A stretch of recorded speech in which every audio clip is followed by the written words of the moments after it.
আর ৫টা ছেলের মতো এক বুক স্বপ্ন নিয়ে আমি তো শুধু পড়তে এসেছিলাম। কেন করলেন এমনটা আমার সাথে? কি ক্ষতি করেছিলাম আমি আপনাদের? আপনাকে তো আমি ঈশ্বর মানতাম। তবুও করলেন এমনটা? র‍্যাগিং হয়তো তোমরা অনেক দেখেছো। কিন্তু আজকের এই ভিডিওটা র‍্যাগিং সম্বন্ধে তোমাদের ধারণা পাল্টে দেবে। একটা মানুষ কতটা নিকৃষ্ট হতে পারলে নিজের স্বার্থ সিদ্ধির জন্য একজনকে এমনভাবে ব্যবহার করে।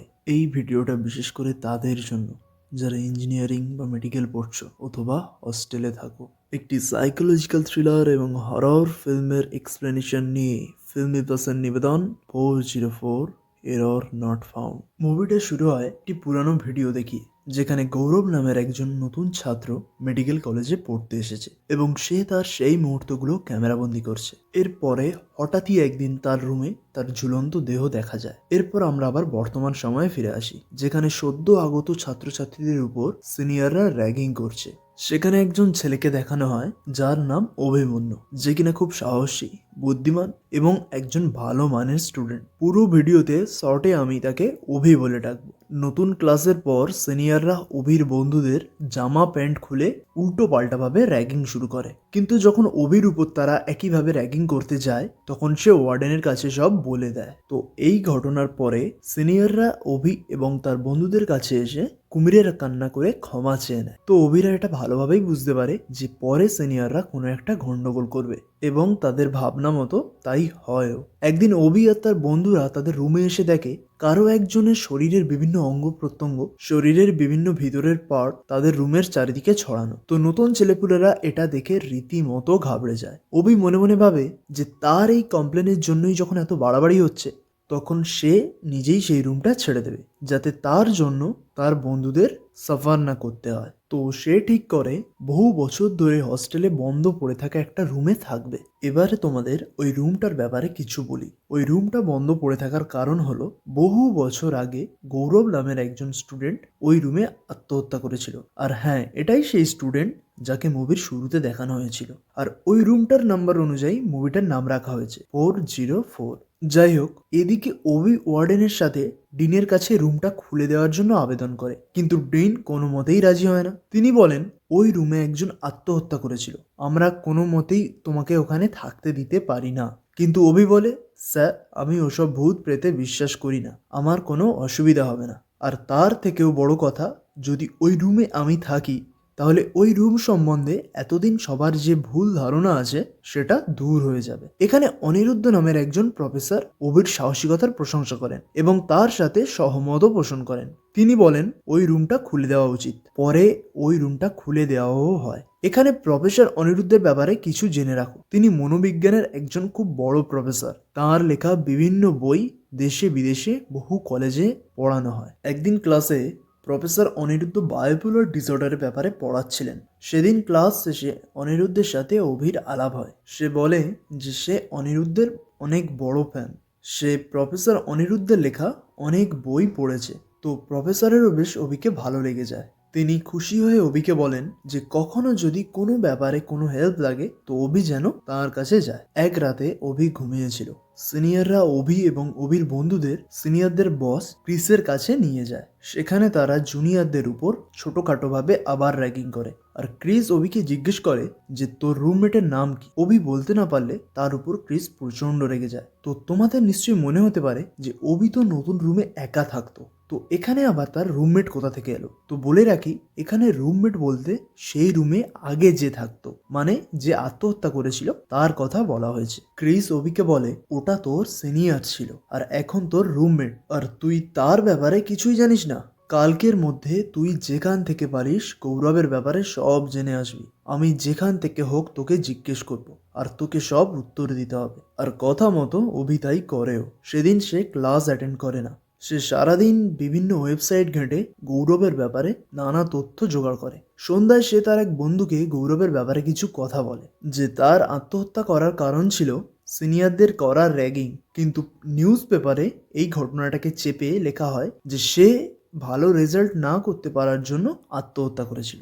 একদিন রাতে অভি ঘুমাচ্ছিল, ঠিক তখনই একজন সিনিয়র এসে তার দরজায় নক করে, তাকে ডেকে নিয়ে যায় এবং র্যাগিংও করে। সাথে তাকে বলে এনার্জি কখনো তৈরি করা যায় না আর ধ্বংসও করা যায় না, তাই গৌরব মারা গেলেও তার আত্মা এখনো ওই ঘরে আছে, সে অভির সাথেই থাকে। পরদিন অভি প্রফেসর অনিরুদ্ধকে তার এই র্যাগিং এর ব্যাপারে সব বলে। তিনি অভির উপর প্রচন্ড রাগ করেন, বলেন যে এই সব ব্যাপারগুলো চেপে রাখা উচিত নয়, তোমার আরো আগে আমাকে জানানো উচিত ছিল। আর এখানে অভির সাথে ডক্টর মীরার আলাপ হয়, যিনি কিনা সেই কলেজের একজন মানসিক রোগীর ডক্টর ছিলেন এবং প্রফেসর অনিরুদ্ধের স্ত্রীও। সেই রাতে অভিকে তারা ডিনারের জন্য নিমন্ত্রণ করে। রাতে অভি যখন প্রফেসরের বাড়ি যাচ্ছিল তখন একটা অদ্ভুত ঘটনা ঘটে। সে তার রুমের লাইট ফ্যান বন্ধ করে চাবি দিয়ে বেরিয়ে আসে, কিন্তু ওয়ার্ডেন অভিকে ডেকে জানতে চায় যে সে কেন রুমের লাইটটা অফ করেনি। আর আশ্চর্যের ব্যাপার, সত্যি রুমের লাইটটা জ্বলছিল, কিন্তু অভি ব্যাপারটাকে অতটা পাত্তা না দিয়ে আবার লাইটটা অফ করে চলে যায়। প্রফেসরের বাড়িতে অভির সময়টা বেশ ভালোই কাটে। সেখানে সে তার স্যারের সাথে বেশ কিছু জিনিস নিয়ে ডিসকাসও করে। কিন্তু রাতে যখন অভি তার রুমে ফিরছিল তখন দুজন সিনিয়র তাকে ক্রিসের কাছে নিয়ে আসে। সেখানে গিয়ে অভি দেখে তার অন্য সব বন্ধুরা রীতিমতো সিনিয়রদের সাথে জলপানের মজলিস বসিয়েছে। তারাও অভিকে দেখে তাদের সাথে বসতে বলে, কিন্তু অভি তাদের না করে দেয়। আর এখানে শুরু হয় আসল খেলা। ক্রিস অভির সব বন্ধুদের বাইরে বার করে দেয়, আর সব সিনিয়ররা মিলে তার উপর খুব ডিপলি ভাবে র্যাগিং করে। তাকে একটা চেয়ারে বসিয়ে তার গোটা মাথায় একটা ব্যাগ দিয়ে চাপা দিয়ে দেয়। এটা এক প্রকার হিপনোসিস ছিল। তারা প্রত্যেকে তার কানের কাছে আলাদা আলাদা করে এসে বলে, আমি গৌরব, আমি এখনো ওই রুমে থাকি, ওই রুমটা আমার, তুই ছেড়ে দে ওই রুমটা, ইত্যাদি গৌরবের ব্যাপারে এমন নানা রকম কথা বলে। এদিকে অভির নাক, কান, চোখ চাপা ছিল, যার কারণে অভির উপর এর প্রভাবটা একটা অন্যরকম ভাবে পড়ে। অভির মাথার রীতিমতো ঘুরছিল। ব্যাগ খুলে দেওয়ার পরও সে ঠিক করে দেখতে পাচ্ছিল না। সে কোনো রকমে টলতে টলতে তার রুমে আসে। তখন তার একজন বন্ধু তার রুমে একটা বই চাইতে এলে অভি সেই ছেলেটার মধ্যে গৌরবকে দেখতে পায়। সে ঘাবড়ে যায়, কিন্তু কিছুক্ষণ পরে আবার ঠিক হয়ে যায়। পরদিন ক্লাসে সে মনোযোগ দিতে পারে না। পরে রাতেও সে একবার গৌরবকে দেখতে পায়। ধীরে ধীরে তার কনসেন্ট্রেশন ল্যাগ হতে থাকে। প্রায় সব জায়গায়ই অভি গৌরবকে দেখতে শুরু করে। নিজের মানসিক অবস্থা ঠিক নেই বুঝে সে প্রফেসরকে তার এই অসুবিধার কথা জানায়। সিনিয়রদের ব্যাপারেও সব কথা খুলে বলে। কিন্তু যখনই সে প্রফেসরকে এইসব কথা বলছিল, সে সেখানেও গৌরবকে দেখতে পায় এবং ভীষণভাবে ভয় পায়। প্রফেসর অনিরুদ্ধ, ক্রিস সহ আর অন্য সব সিনিয়রদের সাথে এই র্যাগিংয়ের ব্যাপারে খুব কড়াভাবে কথা বলে।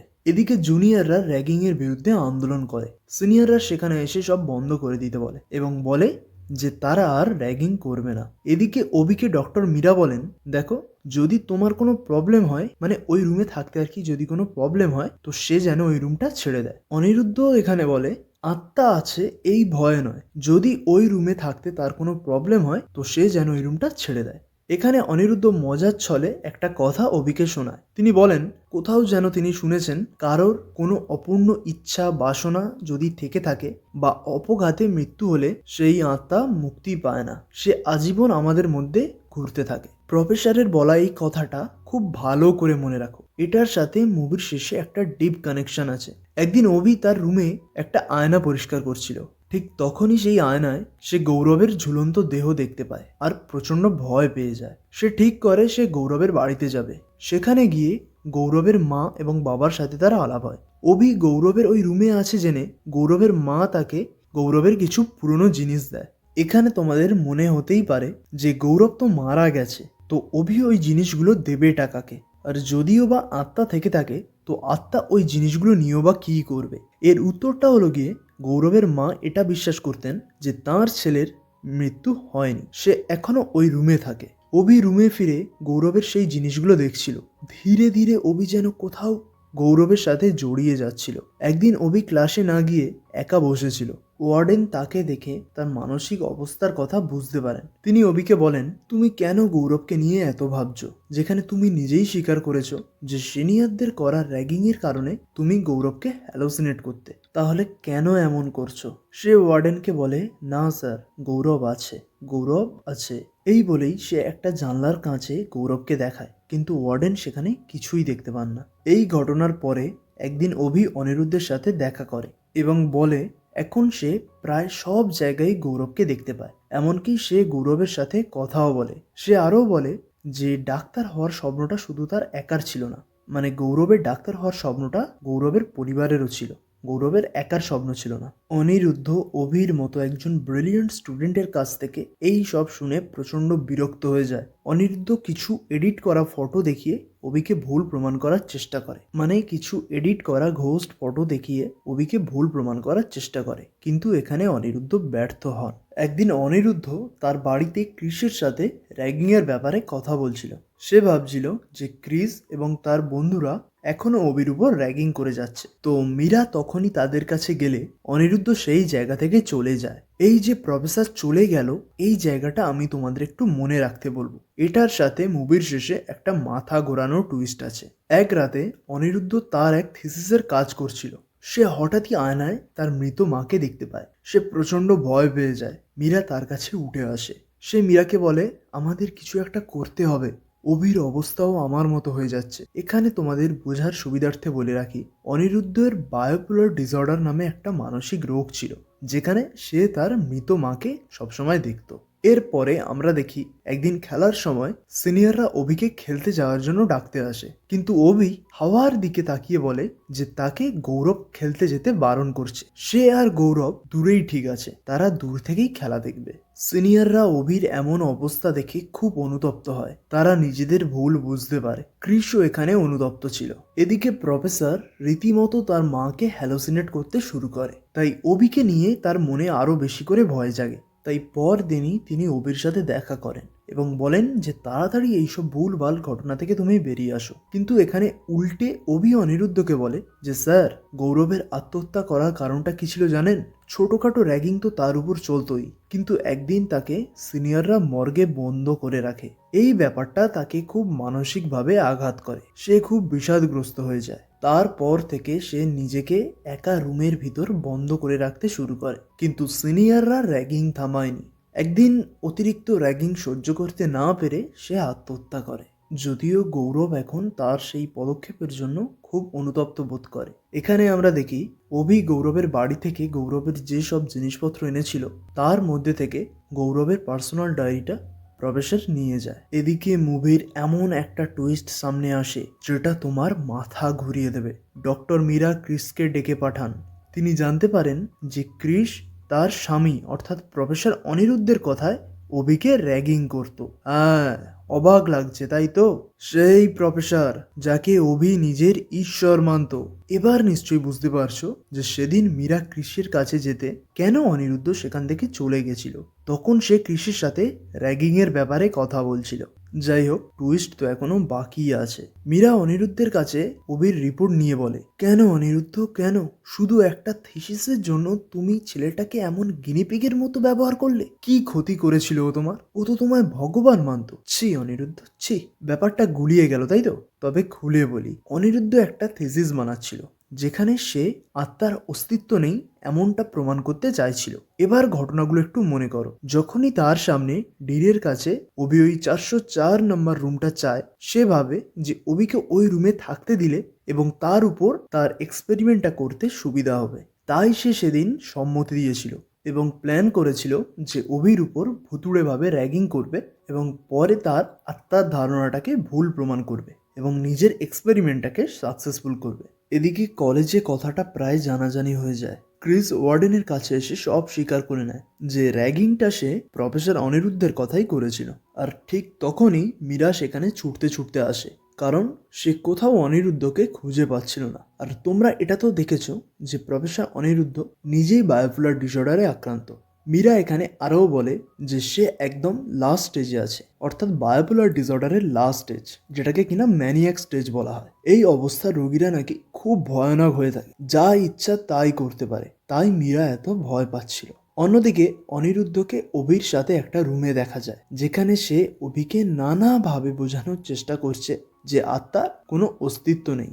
গৌরব অভির নিছক একটা কল্পনা মাত্র। প্রফেসর এরপরে অভির সামনে কিছু প্রমাণ রাখে। তিনি বলেন যে তোমার এমন অবস্থা দেখে আমি তোমার আশেপাশে ক্যামেরা সেট করেছিলাম, আর তুমি কি করছো দেখো। তুমি তোমার সামনে গৌরব আছে ভেবে কথা বলছো, কিন্তু তোমার সামনে কেউই নেই। তুমি নিজেই দেখো, তুমি গৌরবের ব্যাপারে যা যা কথা আমায় বলেছো হুবহু সেই সব কথা আমি সেদিন যে গৌরবের ডায়েরিটা নিয়ে গেছিলাম সেই ডায়েরিতে লেখা আছে। অভি, শোনো, এটা শুধুমাত্র তোমার মনের ভুল। গৌরবের কথা ভেবে ভেবে তুমি তাকে হ্যালোসিনেট করছো। তোমার রিপোর্টেও সেই কথা লেখা আছে। তুমি বায়োপোলার ডিসঅর্ডারের ফার্স্ট স্টেজে আছো। তুমি নিজের চোখে দেখো। অভি চোখের সামনে সব প্রমাণ দেখে সবকিছু ভেবে চিনতে সে স্বীকার করে যে হ্যাঁ, এটা তার মনেরই ভুল এবং অনিরুদ্ধকে বলে, স্যার আপনি ঠিক, ওসব আত্মা টাত্মা কিছু হয় না, সব কিছুই আমার মনের ভুল ছিল। আর এই কথা শোনা মাত্রই প্রফেসর উচ্ছ্বাসের সাথে চেঁচিয়ে ওঠে, আমি সফল হয়েছি। আর সাথে সাথে হলের সব লাইট জ্বলে ওঠে, যেখানে বহু মানুষ, রিপোর্টার, প্রফেসর প্রভৃত খ্যাতি সম্পন্ন লোকজন এসেছিলেন, যারা প্রফেসরের এই এক্সপেরিমেন্টের সফলতাটা নিজের চোখে দেখছিলেন। তখনই বাইরে থেকে মীরা এবং ওয়ার্ডেন খুব অদ্ভুতভাবে এবং ভীত চোখে অনিরুদ্ধের দিকে তাকিয়েছিল। এদিকে অভি মাথা নিচু করে চলে আসে। সে মানসিকভাবে ভেঙে পড়ে, খুব আঘাত পায়। সেভাবে যাকে আমি ঈশ্বর, আমার গুরু মানতাম, সেই তিনি কিনা আমাকে গিনিপিকের মতো ব্যবহার করলেন।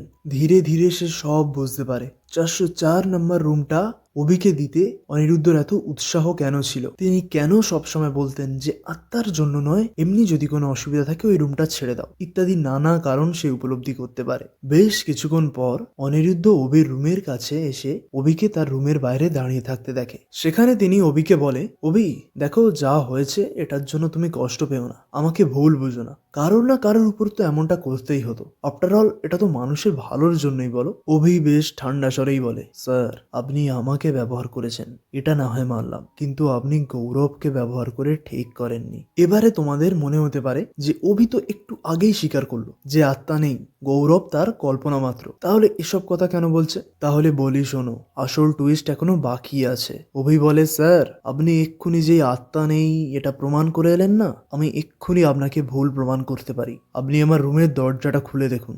অনিরুদ্ধ নর্মালি দরজাটা খুলতে যায়, কিন্তু খোলার পর যা দেখে সেটা দেখে তোমাদের মাথা ঘুরে যাবে। অনিরুদ্ধকে ভুল প্রমাণ করে ঠিক একইভাবে গৌরবের মতো ফ্যান থেকে ঝুলতে থাকে অভির ঝুলন্ত দেহ, যা দেখে অনিরুদ্ধ নিজের চোখকেই বিশ্বাস করতে পারে না। আর ঠিক তার পাশে তখনই অভি সশরীরে দাঁড়িয়ে বলতে থাকে সেই প্রফেসরের বলা কথাটা, কারো কোনো অপূর্ণ ইচ্ছা বাসনা থেকে গেলে বা অপঘাতে মৃত্যু হলে সেই আত্মা কখনো মুক্তি পায় না, সে আজীবন আমাদের চারপাশে ঘুরতে থাকে। আর এখানেই মুভিটা শেষ হয়ে যায়। মুভিটা এখানে শেষ হলেও মুভির শেষটা নিয়ে অনেকের মনে অনেক প্রশ্ন থাকে, কারণ এটা একটা ওপেন এন্ডিং মুভি, যেটা শেষ দৃশ্য তোমাকে ভাবাবে বা নিজের মতো করে একটা থিওরি বানাতে হবে। তো একটু ঘাঁটাঘাঁটি করে আমি একটা থিওরি বানিয়েছি। এক নর্মালি মুভিটা যেমনভাবে শেষ হয়েছে তেমনই, নয়তো যেহেতু প্রফেসর অনিরুদ্ধ নিজেই বায়োপোলার ডিসঅর্ডারে ভুগছিলেন, তো সেও লাস্টের ওই ঘটনা বা হলের ওই ঘটনাটা তার মৃত মার মতোই হ্যালোসিনেট করছিল। মানে পুরো ঘটনা দুটো তার ভ্রম ছাড়া আর কিছুই ছিল না।